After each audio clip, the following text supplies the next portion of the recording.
আসসালামু আলাইকুম রহমতুল্লাহ। একটি ভিডিও চলতেছে, আপনারা দেখতে পাচ্ছেন। এক লোক তার দুই হাঁটু নুয়ে দিয়ে ঠেকিয়ে দিয়ে কারো কাছে কিছু মিনতি করতেছে, মোনাজাত ধরতেছে বা মিনতি করতেছে, এভাবে ওকে এভাবে দেখতে পাচ্ছেন। তো এই লোকটি মেবি চাইনিজ অথবা জাপানিজ হবে, এই দুই দেশের যে কোনো একটি দেশ থেকে আসছে।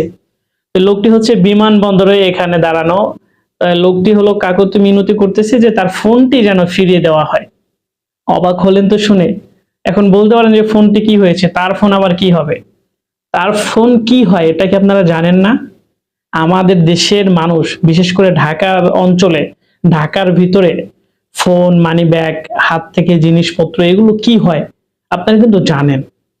তো ওই ছিনতাইকারীরা যারা আছে, ছিনতাই করে, টেন্ডারবাজি, গাঁজাখোর, ইয়াবাখোর, এরপর আঠাখোর যারা আছে, এরা ছিনতাই করে।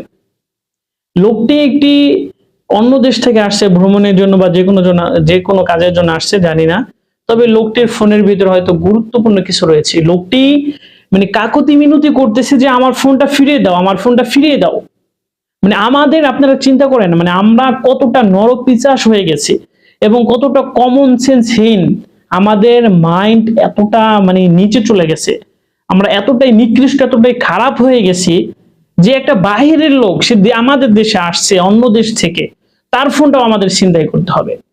আসলে আমাদের সমাজে মানে আমি বললে জানি না কতটুকু মানে কতটা খারাপ হবে এই কথাটা বললে, মানে আমাদের সমাজের মানুষ এতটাই খারাপ হয়ে গেছে যে একটা বাহির থেকে আসছে, নিজেদের দেশের মানুষের তো নেই, পাশাপাশি অন্য দেশ থেকে একটা মানুষ আসছে, তার ফোনটাও চুরি করতে হবে, ছিনতাই করতে হবে।